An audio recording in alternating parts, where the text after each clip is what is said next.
The intended use of this podcast is for entertainment purposes only.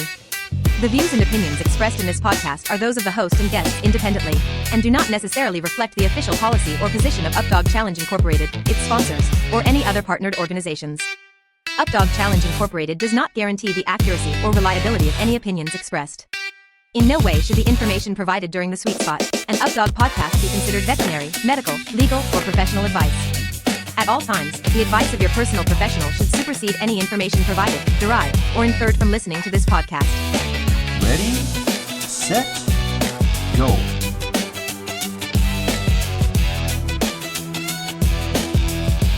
Welcome to the Sweet Spot, an Updog podcast. I'm Andrea Morissette. And I am Jack Faley, and I am Kat Faley. Kat is with us today as our special guest. And today's episode is, Dre?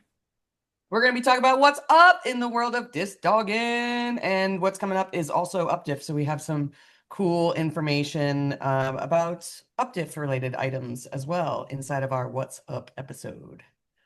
So we do these episodes towards the end of the month, just to kind of summarize whatever's been going on in the DiscDog discussion page, what's going on in the sport, any cool events that are coming up, and any news or updates that we have for you guys. And since we are in UpDIF season, now is the time for all those good updates. That's why we have Kat here, because she knows all the things. We know that this is kind of a slower season for a large portion of North America because of the weather. So there hasn't been a ton of announcements about events. I did notice that a couple clubs put out their events for the year, which I thought was great. They put out their whole list of events for the year, laid it out. That's great to get that out there, especially if you want folks from outside of your local area to come and join you, because if you want folks from outside of your local area to come, they need to plan, they need to put it on their calendar, they need to budget for it, all that good stuff. So check out the discussion page. I know Wolfpack Sports had theirs out. I saw that. I believe there was another one that got put out, and I went through the discussion page last night and this morning trying to find it. I couldn't find it. But if you've got a list for the year, send it Facebook Messenger to Dre or I, and we can make sure that we highlight it during our next What's Up episode. We'll be doing one in another month or so. And I know that you guys want to get the word out about your bigger events. So send it to us, because sometimes things get lost in the discussion page. The algorithm doesn't send it to us, blah, blah, blah. Yep. All right. So What's going on, Jack? So let's start with we've got so we have a bunch of online judge classes going on. Currently, there is a freestyle head judge class that is packed full. I think we have 15 people in that one. It was really good. And counting our judges that I are was about to say, how did it overfill? No, it was 13. Okay. But anyway. So 15 was way off. Sorry, guys. It's working. I'm just like, that made me concerned because there's a cap. So Yeah, like, I know. thought But then we something also had our freestyle judges, which we'll get to that in a little bit too. Yeah. Our freestyle judges from UpDIF are taking the course again. Interesting. I want you guys, that's something really cool, I think, is that our freestyle head judge, along with the rest of our judges, are retaking the course just because they took it in the past at various different times. And they just wanted an update.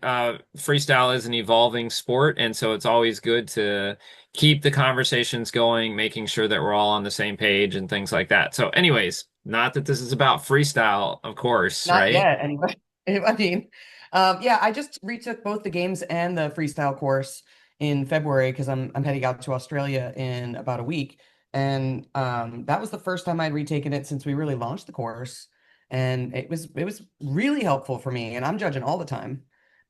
Just the little caveats, the value, I think the biggest value of the course for people who have already been judging is all the little detailed caveats where we normally miss information. That's the stuff we're talking about in the course. So this is a head judging course. It's not a how to play freestyle. It's not like a beginner thing. It's how to be the head judge, right? So we don't go through every little single rule and drill you on the rules. It's all the little things that fall between the cracks that people usually miss in the head judging course. So I feel like if you're judging a big event, or if you're maybe judging for the first time and you've been a player for a while and you haven't taken the course for a while, it's definitely worth it to take it to just be a little sharper on your judging skills, especially with the new performance score sheet. That's a big change.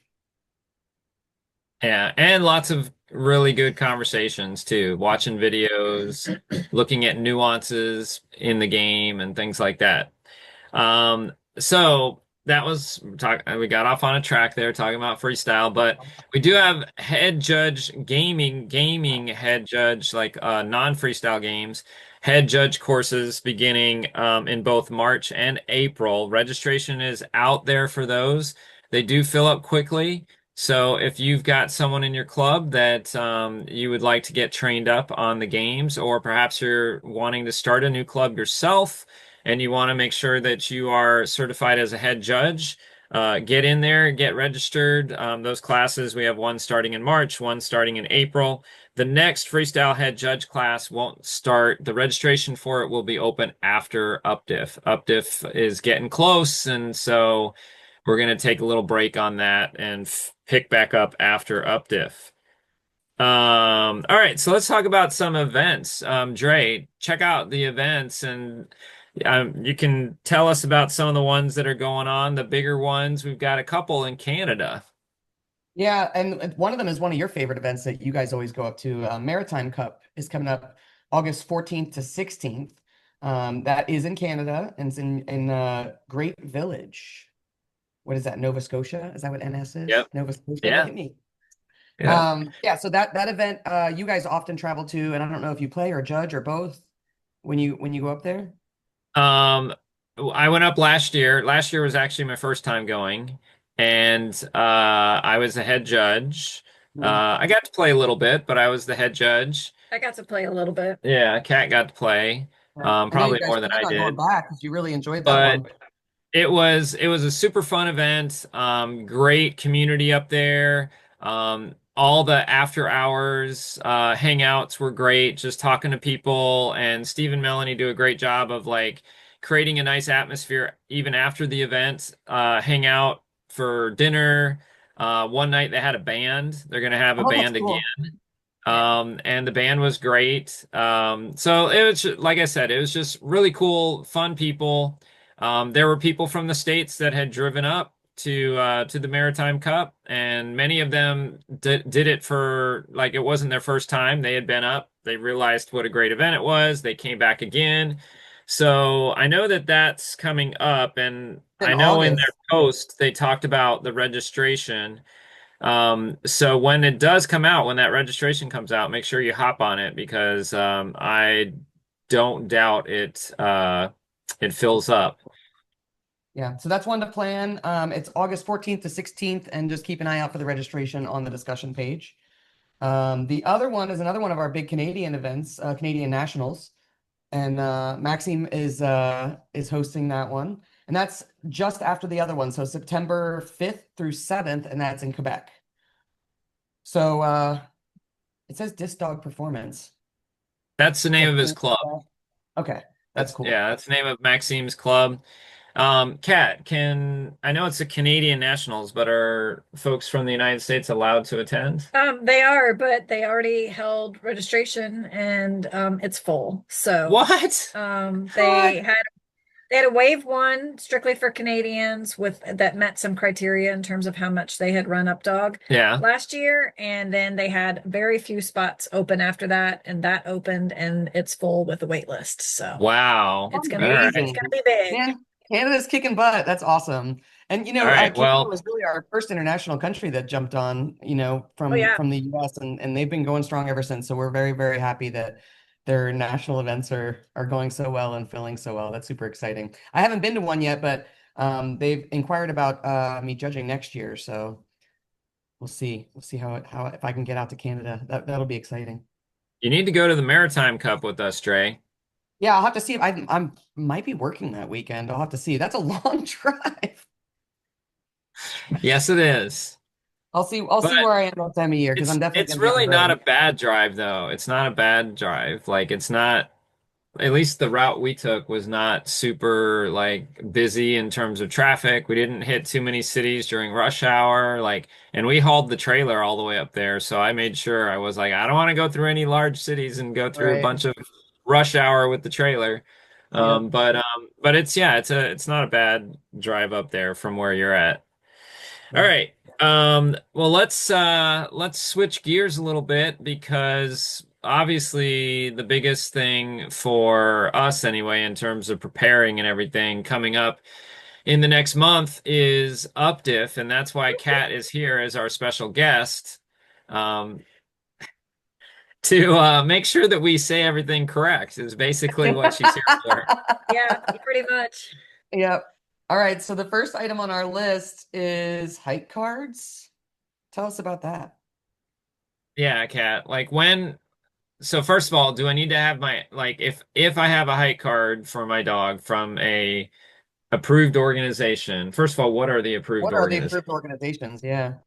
Seriously. Because like, Well, can I you don't bring have my to give me a Skyhound? long Can I list, but bring my like, can I just Skyhound hike write card? down on a sheet of paper that my dog is X the height or what? The answer is in the live fact sheet if you want the exact specifics. I can't remember it All off the right. top Well, of my everybody, head. don't worry about Go to the listening to live this fact sheet. podcast.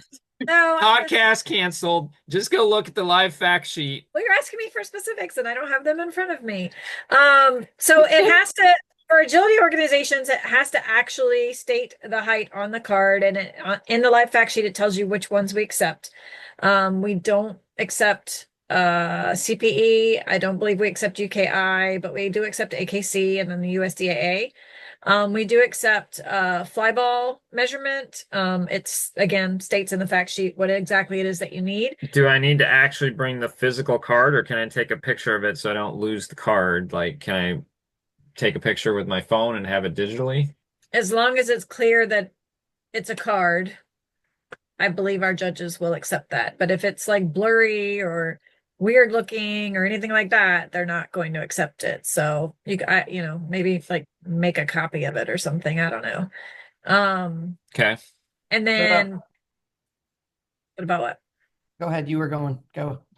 And for the flyball one, it says Dre doesn't want to get yelled at. the Go flyball. ahead, keep going. I think on the fact sheet, it like gives specifics about the flyball one. If you don't have a height card from one of these organizations, then you just come get measured. But the key is you can't email me your height card or anything like that in advance because I'm not a measuring judge. I don't have the records to keep track of that. So everything happens at UpDiff during measuring time. The measuring schedule will be on the live fact sheet, I don't know, a week or two before UpDiff, so you can see when you can go to get measured. It's not all day every day, so you need to look at that schedule and make sure you make time to show up during the times the measuring judges will be there, because the measuring judges are also playing and or judging. So it's possible that they won't be there, every And if hour you of miss the day. it, you're just not eligible for divisional awards. You could still play, right? Yes, exactly. You can You're just play, not eligible for- and the important thing is you have to be measured the first day you play. So if you just come on Wednesday and you don't play, but you play on Thursday, then you can wait to get measured on Thursday. But if you play on Wednesday, you have to get measured on Wednesday. Am I eligible for the overall award if I don't? Yes, because we Yeah. don't care about height Okay. for that. So if let's I say- know I'm going to win first place overall anyway, I don't need to get measured. If you do that, you will have a consequence. So I like your confidence, Jack. If I've already gotten measured at a previous UpDiff, I'm good, right? as long as your dog was over the age of 2. Okay. So And, before uh, UpDiff, we put out a list of the dogs that need to be measured. So you'll like if your dog was 1 year and 11 months at the last UpDiff, your dog will be on that list. You can look and be like, okay, yep, I need to get measured. So let's say you come and you show up late on Wednesday, but you're playing something in the afternoon and you don't get measured on Wednesday. You're playing all weekend, but you get measured on Thursday morning. Will everything from Thursday be counted as divisional and Wednesday won't? Okay. Correct. So you're not like out for the whole weekend if you don't get there in time for Wednesday, Correct. but whatever games you play that day, if you're not measured for, you're not eligible for divisional awards, but you are for the overall. And if you get measured the next morning, then you're back to being eligible for the rest of the event for divisional awards. Correct. Because if we don't know your height division when it comes Yeah. time for tiebreakers, then you're not in the tiebreakers. So that's why you're not eligible for the height division awards that day. Okay, and just one more question. I think it's probably a no, but just to double check, you didn't mention Skyhounds measuring as because they do give a height card, and we have a Absolutely lot not. of people that play. So if you do have a Skyhounds card, though, don't count as official measurement. Don't bring those. Nope. You'll have to get measured. Okay, good. Correct. Just wanted to double check that one. All right. Anything else about height cards or I think measurements? we covered it all. This is one that I had the idea because Bailey brought it up on the post and I thought it was great. Rain gear, what actually works and what doesn't work. Some of the feedback that I think Jack pulled that stuff from the page. Jack, what did you get as a summary from the best rain gear? Actually, what I put on the sheet was from my experiences. It wasn't from Oh, the good. page, but like I've done a lot of like backpacking in the rain and stuff like that, and so I know a little bit. And essentially, you can get a fairly inexpensive, completely waterproof jacket. Um, like Frog Tog is a popular brand. That one is pretty much completely waterproof. But the ones that are completely waterproof are not breathable. So Yeah. they're great if like you just have a downpour and you're just kind of if you're standing judging in the rain, you're not going to build up a bunch of sweat or anything like that. You might get a little clammy because your jacket's not breathing. But if you're not a player, if you're not out there running your rounds and stuff like that in the jacket, a non-breathable jacket is the most waterproof jacket because essentially some of these are like made out of like PVC. Like they're like the old school, like, Yeah. they feel like plastic Yeah. a little bit. And so those honestly work the best for stopping the rain. Now, they're not the most comfortable if you're wearing it for long periods of time because your body heat starts building up, you start getting sweaty inside, and Like wearing a that's not plastic bag. yeah, well, Yeah. exactly, exactly. So maybe for like people, if you could use the true waterproof ones as like in between games, maybe when you're navigating from tent to tent, or you're just walking around or not playing, or it's an off game time. But when you're running around, there might be other options that would be worth it to wear underneath that gear or as a base layer, maybe. When those are the right, other ones that you have listed here. yeah. So like the DWR is like durable waterproofing. It's like a spray on, not that you Oh. spray on, but well, actually, they do make some that you can buy and spray on as well. But it's sprayed on, it's put on at the factory. Hmm. And like Columbia, companies like that, even North Face and stuff like that make um, jackets and pants with DWR waterproofing. It works for a while, Hmm. but again, if you are out in the rain for a long period of time, it will eventually start coming through the jacket. It'll saturate through that coating, and it'll come through, and then you'll be wet. But those are in it more inexpensive. Like you could probably get a nice one, a nice jacket like that for 100, $130, something like that. Um, the ones, if you want a truly waterproof jacket that is also breathable, my advice would be get one with a membrane. And so it's not a coating, it's a membrane that's underneath the actual like material of the jacket. It's usually a middle layer in between the outer part of the jacket and the inner part of the jacket. Um, and that's going to probably keep you the driest while also still allow you to breathe. Gore-Tex has been around forever. That's the most popular membrane. Other companies have now like copied Gore-Tex, and so different companies like have their own proprietary brands now. Like Adidas has one with their Adidas Terex I love the Terra. jackets. Yeah.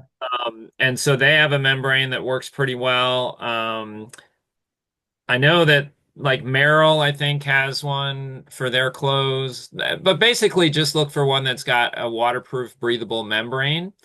And if you want to spend a bunch of money, get a good Gore-Tex one. You'll probably have it for a long period of time. It'll last you 10 years. So 10 up diffs. When you buy the cheap jackets, a lot of times they get thrown to the side or, you don't know where they're at the next year and all that kind of stuff. So you spent only $30 on a cheap one, but if you do that 10 times, then you could have just bought the, Gore-Tex one. So, And that's just for jackets. Are they making? I mean, I've had a couple of really nice jackets. Our embroidered one, that real heavy one, that thing keeps the rain out forever and ever. My issue has been once it goes down the jacket, it goes right down the crack of your pants when you're judging, which is yeah. most when we're sitting in excessive amounts of rain, we're standing out there for 3, 4, 5, 8 hours just getting poured on. And it's the pants that are the problem. So are you saying that these also have membrane pants that are movable and breathable? You can run around and play your games with them, but it won't soak Yep. through? Cool. Because I Yeah. have a pair Yeah. of pants that we got. I think, Kat, I got the same ones you ordered on Amazon I think a couple years ago or last year. You ordered a really nice pair of like hiking pants that were waterproof, and those worked great last year. But I don't think we had the big long downpours last year where I was judging anyway. We didn't judge Not last year, so I was not like wondering. we did the year before. No, Yeah. that's for sure. Not like we did the year before. And I mean, I think I think it's I mean, yes, they do have pants that are Gore-Tex and everything else, but I think it's more important. Like I would just buy a cheaper pair of non-breathable waterproof pants. Take them off, But play, get wet, and then put them back on again. yeah, that's just me. If I'm sitting out there all day, I'm probably going to be sweating more like up top than I would be down below unless I'm running around. And that's going to But impact mobility a little bit more wearing heavier pants. yeah, I'd put the money into the shoes, Gore-Tex shoes. well, yeah, that we haven't even talked about that, but yeah, Yeah. shoes are a big one too. I mean, yeah, I don't even look at, I mean, just being a disc dogger in general, we're out there usually in the morning, dew on the ground, and you don't want to get out there and in the first 30 minutes while you're walking around looking at the field and walking your dog to go poop. Now I've got Fish wet feet, man. socks Oh, it's the and they're worst. they're wet all day long All then. day. I mean, It's the when you worst. go to buy shoes, get Gore-Tex. They abbreviate it GTX. They usually cost about another $75. Like, and they usually have like whatever you're gonna buy. If you're gonna buy like, oh, I'm gonna buy these Adidas Terex cross trainers or whatever, they usually have like a regular version, and those are Mhm. about $100 or 130 or something. And then they have a Gore-Tex version that's $200 version. Yeah. $210. Yep. Get the one for $210. I know it sounds like a lot and it sounds awful, but like, man, having wet socks all day, Yeah. not fun. And I would go one step further than that. Last year, maybe the year before, it was the year before, we got these from Tractor Supply or one of the Tractor Supply places. We got these like almost knee-high boots, rain boots that have like a stretchy cover over the top part of your leg and like the waterproof on the bottom. And I wear those walking around all day long. They're nice and loose so your feet don't swell up and your feet stay dry. So I would actually walk around in those boots, and then I would just switch to I have a pair of Terex that I really love. I would switch to those for when I was playing, so that you're not in those all day long. You don't want to run around in your boots. But I would have those waterproof shoes, but I wouldn't wear them all day when you're walking around, sloshing around. They're more likely to get water like up over the top by splashing Yeah, around and stuff. And then that's the same thing. Like if you get water in the shoe, it's not going to be waterproof. It can't right. keep it out of your shoe. So I would It keep doesn't the high actually boot. bail water out of your It shoe. doesn't. There's not a little dude in there with little buckets. Yeah, so I would recommend the knee high or at least the calf high boots for when you're walking around and not playing, and then just switch to a waterproof shoe to try and keep your feet a little bit drier. But I really like the Terex. I've been using those since I was working at Purina years ago. Just as a really good waterproof, durable option. They're expensive, but they last a long time and they keep your feet dry. Yeah, I those like the that. orange jackets, Dre, that we got last year, those are Terex.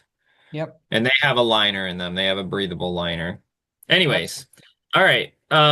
So speaking of like waterproof and rainproof things, we talked about pants, we talked about jackets, we talked about shoes. Don't forget a hat too, guys. Hats are great. Bucket Getting a hats. rain. I'm sure Babs will have some cool hats. She usually has some cool bucket hats and things like that. But having a hat would probably be a good idea too. Speaking of that kind of stuff, is there any like what are the essentials that maybe a beginner person, somebody who hasn't been to UpDiff before, what's something that we know that they might need that perhaps they're not thinking of? I mean, assuming they've been to outdoor local trials, Yeah. everything you bring to the trial, plus weather for every season. I mean, sorry, clothing for every season in terms Yeah. of being prepared for all the weather. Yeah. Blankets. Sometimes it's windy, so we definitely need, like, if you have one of those lightweight blankets that holds off the wind, you could pack it for not carrying a lot of weight. I really love my blanket for that. And then the rain gear, and then you want to bring sun protection and lots of sunblock, lots and lots of sunblock. If you can waterproof sunblock, that's even better, because if it's raining, it's just going to wash right off, right? You're going to want to reapply during the day. Fans for your dogs, maybe a neck fan for you, or like the Frog Tog chili pad things to like keep you cool while you're walking around. Yeah, Yeah. you need Maybe cool stuff, rain stuff, hot stuff, right, windy something stuff. like the Back on Track cool coat thing to like help keep your dog cool, one of those kind of things. Hashtag back on track. Yeah. And we will have dog pools and everything as we usually do. So there will be pools out there for the dogs to cool off if it's hot. If it's very cold, we won't have that. But I'm assuming. Yeah, there's not any water out there. Oh, We don't have a With the hose, so I mean, obviously, if it's going to be super hot, we'll figure something out. buy Opening some gallons ice of gallons. water. bags. Yeah, yeah. But That's what we did in Texas. everyone should be prepared to keep their dogs cool. Yeah.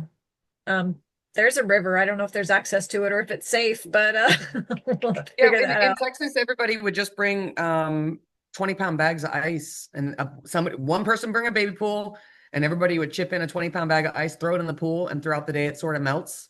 And that's a really easy way and that's Texas style, so you can survive 100-degree weather doing that, and it'll last all day long. So you could just get anybody who's sharing your tent or tent space, or anybody around you that wants to share the pool, just bring a 20-pound bag of ice and throw it in the pool in the morning, and it'll last all day.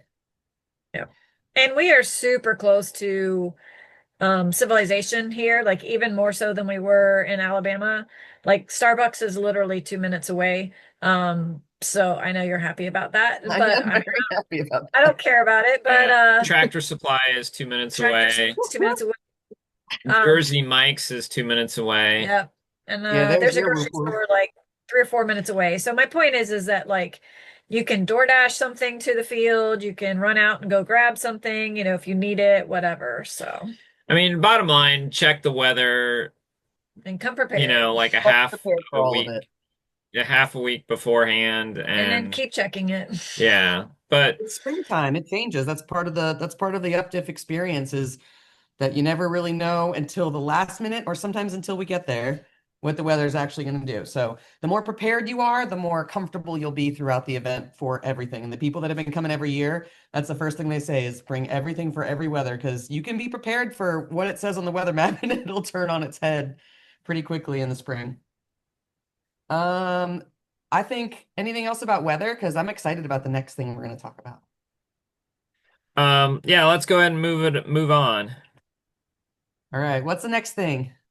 So basically, I saw a post and a couple people talking about, they didn't realize that they were going to be playing specific games at UpDiff at level 2.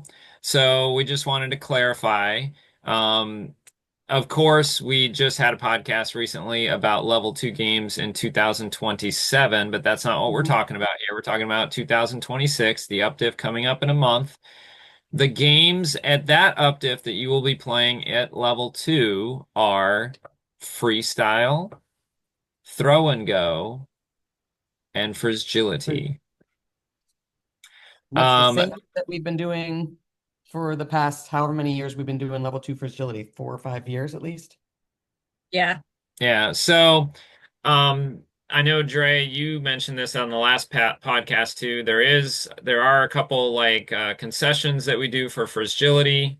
Um, we allow teams, if they would like, to bring out a Second disc. second disc, Yeah. which is not allowed in the normal rules, but because many folks that are coming to UpDiff may not have played and or may not be used to level 2 for agility, we do allow that. Same rules apply though. If you throw that second disc, your round is over, so just be cautious of that. And it must be a different colored disc to help the judge differentiate.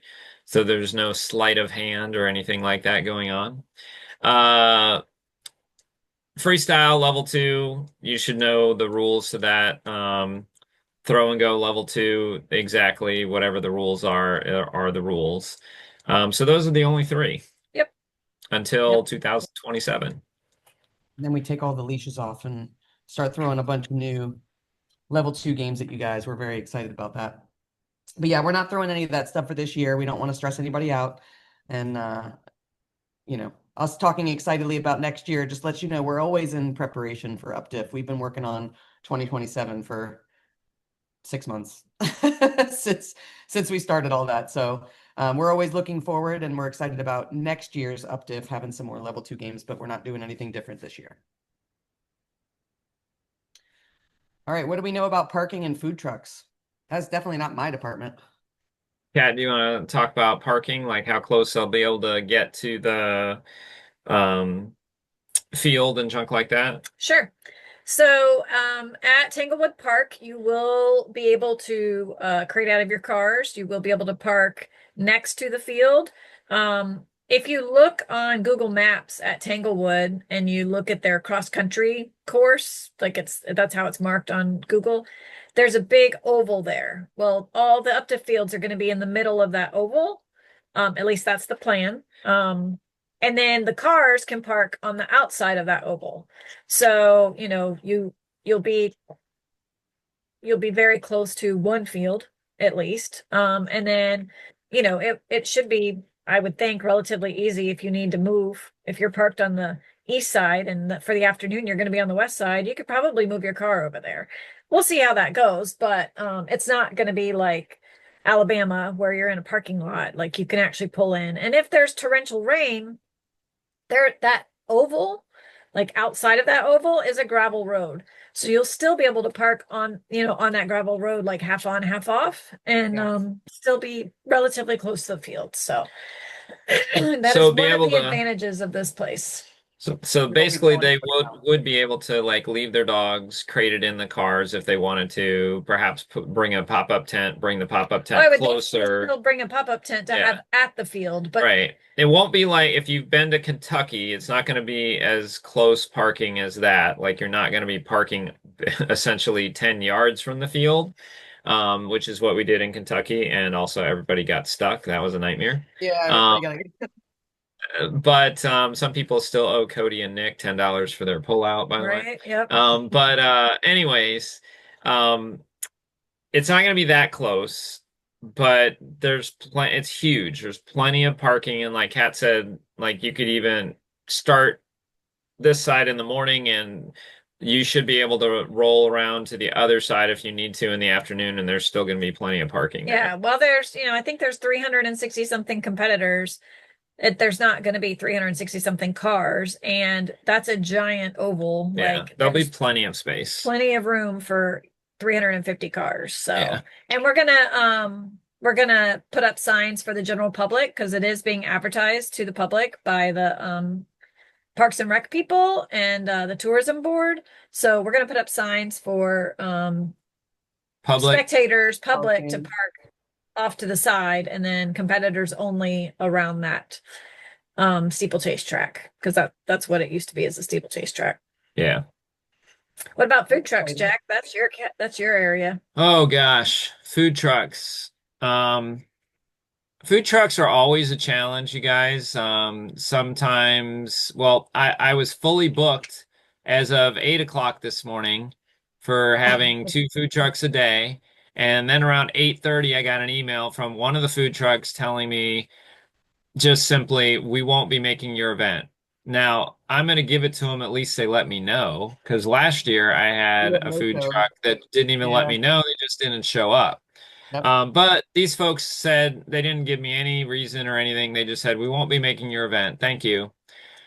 Food trucks, they're always looking for the largest event to go to, the one that they think they can make the most money at. And even though I've really told them, hey, we're going to have 400 hungry people here every day plus public, if they've never been to this event, or perhaps it's further away from where their home base is for their truck and they get another opportunity, sometimes they bail.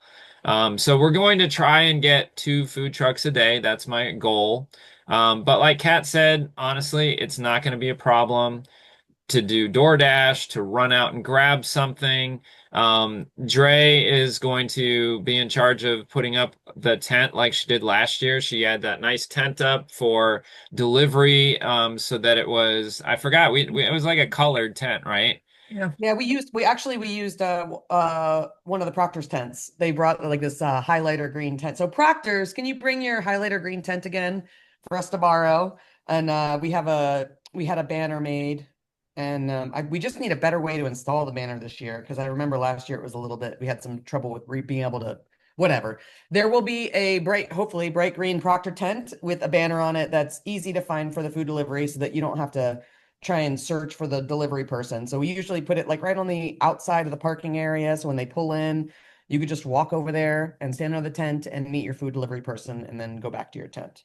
So I plan on doing a lot of DoorDash and stuff over the weekend, because there's a ton of options all around the area and I have a lot of specific dietary restrictions. So for anybody that, likes a certain type of food, or, you like Starbucks throughout the day and you don't want to drive, you'll be able to DoorDash really easily, or any of the other food delivery services. I think we put 2 or 3 logos on there of the different food Yeah, deliveries. I will say, if you I do realize that some people, like Dre just said, have strict dietary restrictions and things like that, but I would say at least check out the food trucks before you go and order on DoorDash.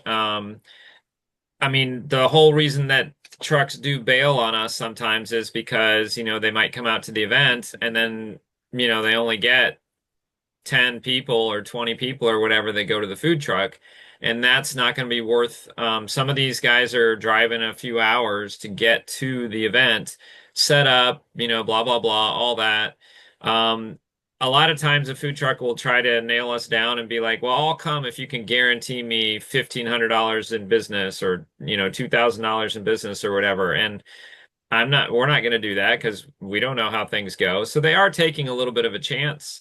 But I would encourage you guys, at least check out what the food truck's offerings are. If it doesn't seem like something that you like or something that your body can handle or whatever, sure, of course, don't eat it then.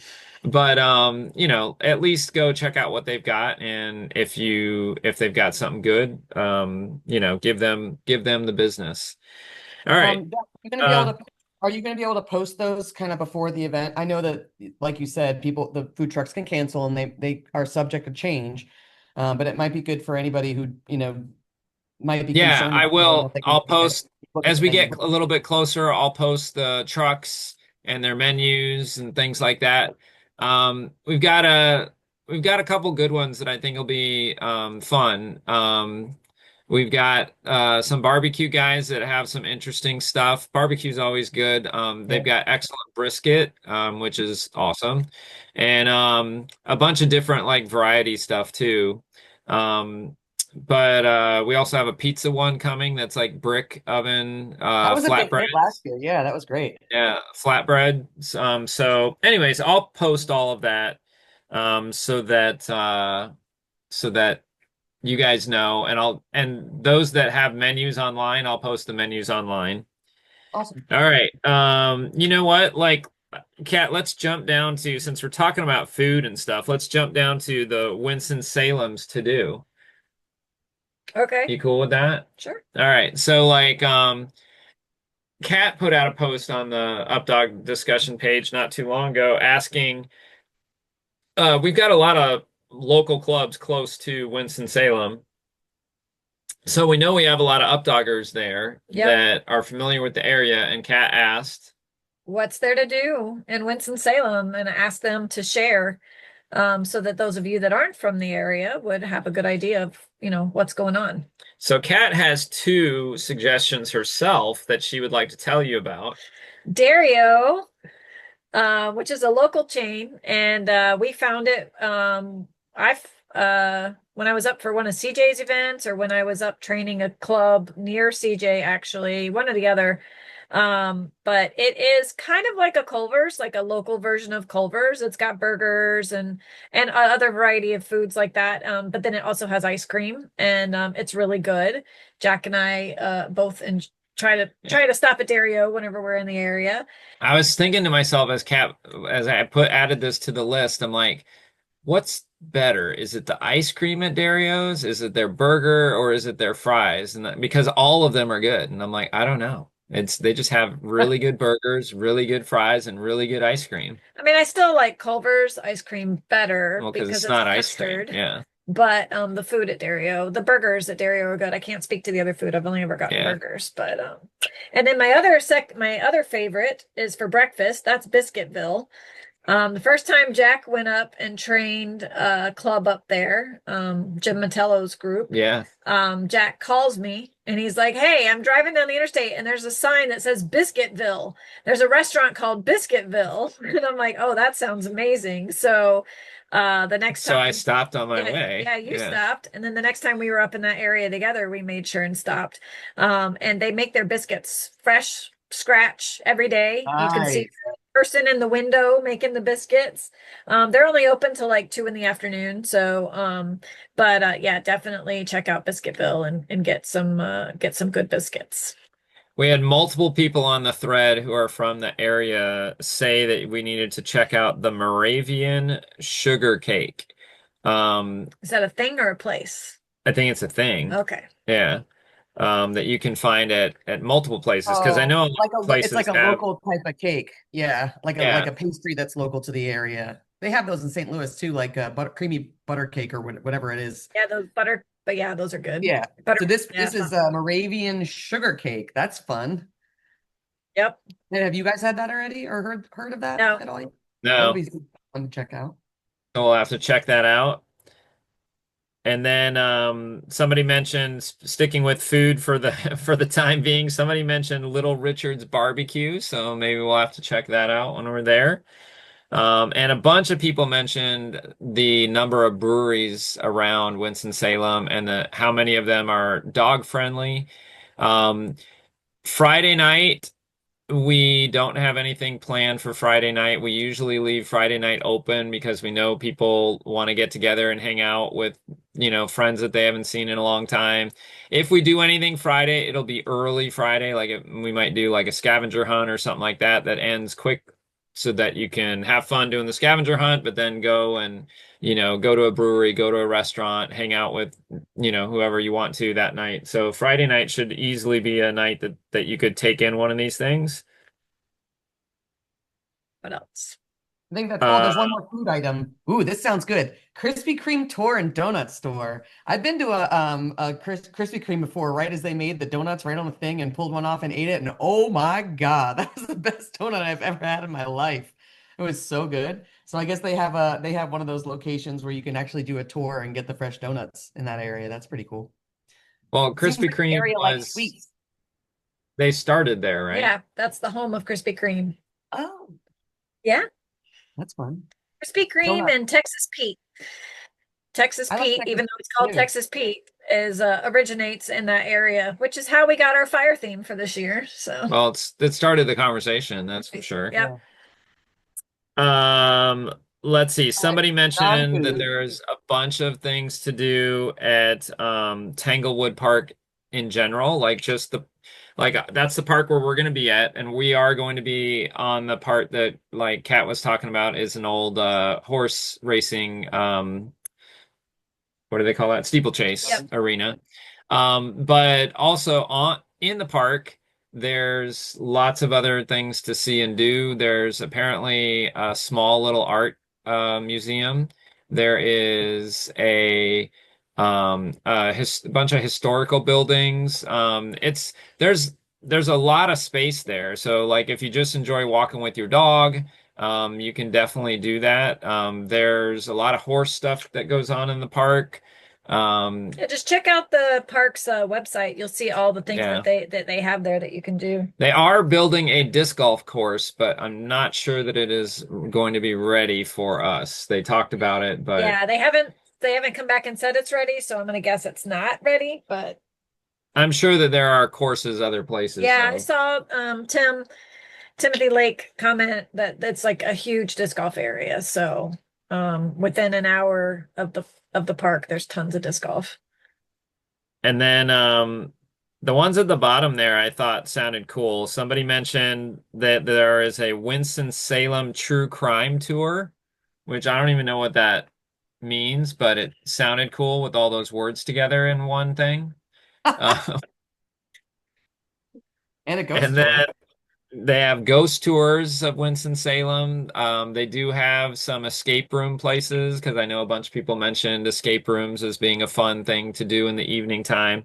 So we are not going to organize any of that kind of stuff. Obviously, we have the banquets in the evenings, and I'm sure we'll have one or two after hours events that we'll put together for you guys. But we also know that everybody likes to go out and just connect with the people that they spend time on talking on Facebook and things like that. It's your opportunity sometimes to see these people once or twice a year, and I know you want to go out and hang out with them. So we want to provide a couple evenings that you can do that. All right. And then we have a couple events that are coming up locally if people want to Oh, get wait. Go back Yeah. up. Go back up because we missed some important things. What did we Well, miss? Oh, we missed my favorite part. well, let's do this Let's finish one. Yeah. that part. So, all right. So let's talk about the fact that anybody that was paying attention on the discussion page, you might have seen the brilliant canine harnesses pre-order for UpDiff. For the last few years, several Kat, years, yeah. take this over because you know more than I. I don't want to say something that I don't know what I'm talking about. I'll skip over my opportunity to say something there. So Good job. Barb Reinhold There's gonna organizes be jack sequences. yeah. Jack Well, sequences. We need a new actually, sticker. that sounds kind of weird. Never mind. Jack sequence. Anyway, Um, Barb Reinhold works with Brilliant Canine and to get us a unique harness every year. And that order form is out now. There's a fire theme to the pattern. It's a fabric pattern and it's really cool. So check that out and it'll have embroider on it that says UpDiff and I don't know. You can read the form and see what all it's going to be on there. But those are always cool to have. And I know that my Brilliant Canine harnesses from years past are still in great shape, other than they're dirty, so we might need a new one. Yeah, couldn't wash it. Yeah, well, we could try, Throw but it in the washing machine. They wash fine. did I? All right. Yeah, just But don't it's a throw it in really the dryer. I would just let it hang dry because the dryer will mess it yeah, up. yeah. So I can hear it clanging around in the dryer now. yeah, no, we're not doing that. That'd probably mess with the magnet for sure. But anyway, check that out. That's really cool design this year. I'm anxious to get one. And then I wanted to mention that for the banquets, we haven't done registration for the banquets yet. That wasn't a part of UpDiff registration. We did ask you to tell us if you were coming. So registration for the banquets will open in a couple of weeks. I don't have an exact date yet. But be on the lookout for that. We'll email everybody who registered for UpDiff about it. And just be sure don't miss out on that. And then I wanted to just mention something that's different, very different this year for me, and that I'm super excited about. And this will have a positive impact on you all as well. And that one of our UpDiff, or not UpDiff, but UpDog competitors, who happened to, like, I know him because he has a remix puppy. So we got to talking, and he's a programmer guy, and he has solved my spending 5 weeks making running orders dilemma. So this year I'm like footloose You're and on fancy vacation. free. in the spring for the first time. Bob Hall, he is up in New England area, and he ran his Your program. audio went out. Can you say Can that you hear me again? at all? No, all I heard was Bob Hall, and then you cut out. Okay, can you hear me Now now? you're back. Okay. Now you're back. So Bob Hall, he's in the New England area. He already had this program for flyball. He's a flyballer. But having a remix puppy, the dog said no, we're playing disc too. So now he plays disc, and so we can all thank Remix for this, and CJ for selling the puppy to And you Bob. too, Bob, just a little bit. Yeah. Well, no, for the connecting us to I Bob. know what you're Yeah, saying. yeah. Anyway, it's amazing. I gave him last year's data and he ran it, and made running orders from that. And so I got to look at it and see how it works. And like I said, he does this for flyball tournaments, and that gets used every weekend by flyball tournaments all over the country. So it's a tried and true program that's been tweaked for UpDiff, and it's working beautifully.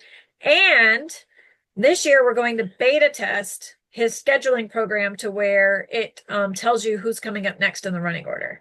So for you guys, for you competitors, you'll be able to look at on your phone and see who's coming up. Are you in the hole? How many deep are you? That sort of thing.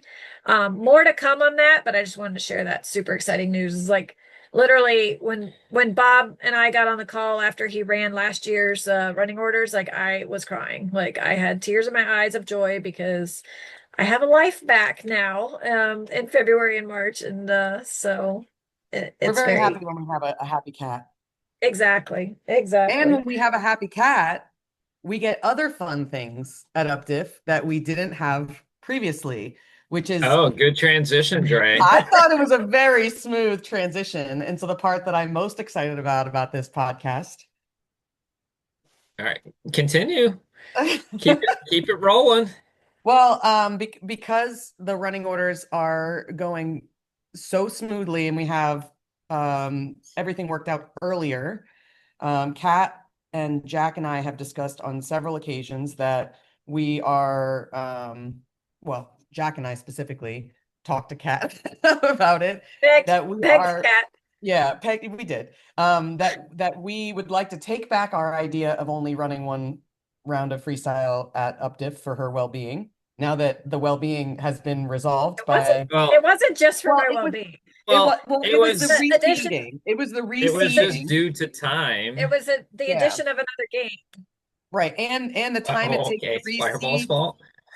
and the time it takes to reseed and go into the next running order was the big reason why we dropped our second round of freestyle, was to give Kat a break on having to stay up till midnight on Friday night to redo the running orders in a live action event to make a cut. So with all of this kind of collaborative stuff happening and all the good things happening, Jack and I have been asking if there's any way to get a cut to a smaller group second round freestyle criterion for our overall championship. And the answer to that is officially yes. So I don't think we have an exact number. It's like 15 to 20 is what we're looking on for our cut. But as everyone will get to play performance as originally scheduled on the schedule on Friday and Saturday. And on Sunday morning, we're thinking that there will be a cut from the results of the performance round to play criterion for our overall freestyle championship at UpDiff. And that gives me goosies all over. I am so friggin' happy that we're going to have a second round of freestyle. And now I'm extra happy that the cut isn't going to make Kat very angry and upset, because it's super stressful. And we understand having to do that at the event. And that has been stressful for a lot of years. So I'm really happy that there's some relief for her in the running orders, and that also opens up the opportunity to have a second round of freestyle at UpDiff. So that'll be on Sunday morning. And to clarify, it's the only reason we can do it is because Fragility didn't fill. And because Fragility did not fill, that gave us the time and the space to do it on Sunday. So otherwise it couldn't have happened. Way to go, We didn't have a Fragility field. haters. Yeah. I'll blame all the funky lovers, because I think, people just move on to the next level of the game, maybe. Well, I Maybe mean, with that said, like I think Kevin there's Upton just as many and- people in Fragility this year as last year. It's just that one didn't grow like we had made space for it to.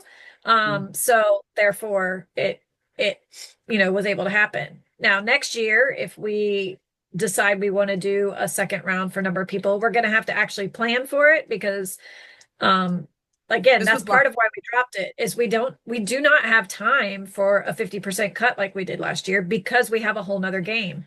So, I know Dre likes to say it's all because I don't like doing the cut and all that stuff. Yes, it's super difficult, but it's also just a sincere lack of time. Yeah. So, we'll see what happens for next year, but I was able to make it magic work happen. because Thank you, Kat. because fragility happened to be on Sunday and it happened to not fill, so it worked out. The key takeaway on this is all of your divisional placements they're going to be based on the performance round.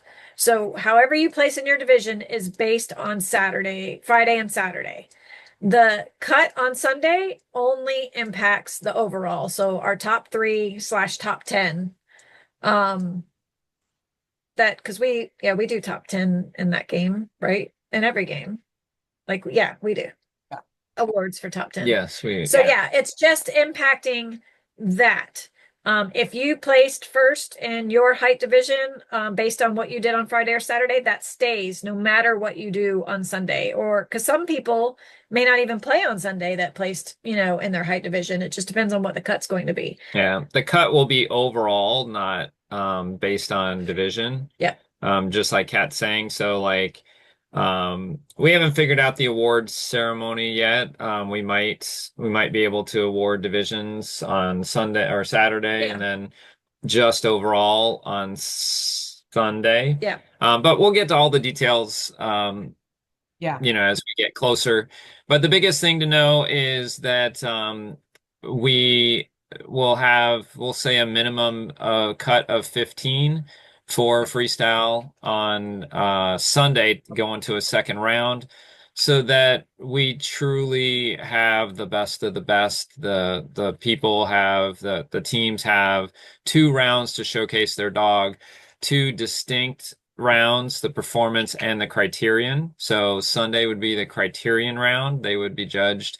And I know that I think it was Aaron was like, wait a minute. He was one of the ones who saw through something that was going on Facebook because Kat posted the judges and listed next to them whether or not they'd be the human judge, the dog judge, or the team judge. And a couple people noticed, well, wait a minute, if we're only doing performance round, how is this, like, why do we care who's dog, human, and team? This is why. So now you know. Yeah, I'm very excited. Thank you for making that work, everyone. Fragility lovers and Kat for finding the space. Fragility haters. Yeah. People who didn't register. Thank you guys for doing that. And I know I'm very, very happy about having a criterion round and a cut. And that'll be live streamed. I'll be very excited to be live streaming all the freestyles. So for anybody, and hopefully some other games between my non-judging time, I'll be running around trying to get some of the other games live streamed as well. So keep an eye out for that. Yep. All right. I think that's it for UpDiff updates, right? Yep, for now. Okay. More to come. All right. So at the end of these What's Up, Dre and I usually kind of update you on what we have going on in the next month or so. So like prior to UpDiff, what do you got going on, Dre? Oh, Lord. I'm going to Australia. Yeah. So on Tuesday, so less than a week now, I just did my visa last night that I didn't even know I needed to do. So now I need to like double check all my stuff and make sure I'm not missing anything major. But yeah, I'm going out to Australia on Tuesday to judge their UpDAC event, which is Australia's UpDiff, and that will be over next weekend. And then I'm coming back, and then we're pretty much at UpDiff like 3 weeks later. So that's what's going on for me. Is I'm doing. Well, you gotta still come to my house and get a trailer full of boxes. The week before UpDiff, I'm driving to Florida to hang out with. I think you're going to be gone that weekend, aren't you, Jack? Because Kat said you're going to be gone. I'll be loading boxes, and I'm doing a jam camp on Sunday to help cover gas. Thank you guys for jumping in on that to help cover the gas to go get anybody in the Southeast, Florida specifically. I don't know. Are there still spaces? Nope. Oh, never mind, people. Jam camp is filled. Jam camp's full. Yeah. Man, that's So, twice. Canadian Nationals and Jam Camp. we'll take backup. We'll take a waiting list in case anybody ditches. No, but yeah. So I'll be down in Florida to pick up the trailer and a bunch of discs and stuff for UpDiff, and I'll be bringing those. And then the next weekend is UpDiff. So we're within, you know, that time frame where it's gonna happen real fast. Everything's gonna go real fast from this point on. So I feel like Yeah. we're ready this year. We have some plans in place, so that's good. And then we have What some about events you, coming Jack? up. What are you doing? Well, like Dre mentioned, I'll be gone when she's down here picking up the trailer and the boxes and stuff because I will be. Well, first I'm going to Alabama, and March 13th through the 15th, I'm doing a seminar there. What's the name of the city again? It's not Anniston. Odinville, or I something think. like Yeah. that. And I believe Saturday and Sunday I'm doing freestyle. Friday I'm doing a games seminar there. I believe that there are still some auditing spots available if anyone is interested, if anybody's in the area and they wanted to go and do that. And then from there, I'm driving up to St. Louis, and March 21st and 22nd, I'm going to be doing a freestyle seminar up there with the St. Louis Disc Dog Club. I'm really excited about that. That'll be super fun. And I think that Friday we're going to do something focused around games as well. Like maybe do like a train and play, like some not really like a whole game seminar, but like just a little bit of skills, practice some skills, and then play the games. So if you're interested in that, check out the St. Louis group. I think that again that the only thing available for the seminar are auditing spots, but that Friday for the games, the train and play, I believe there'll be some spots open. So check that out from the St. Louis Disc Dog Club. And that's where I'm going to be before UpDiff and working on lots of stuff here, awards, food trucks, blah, blah, blah. So Yep. full steam ahead, people. Yes. We're looking forward to seeing you on an UpDiff field soon. And in the meantime, What be up, kind dog? to each other.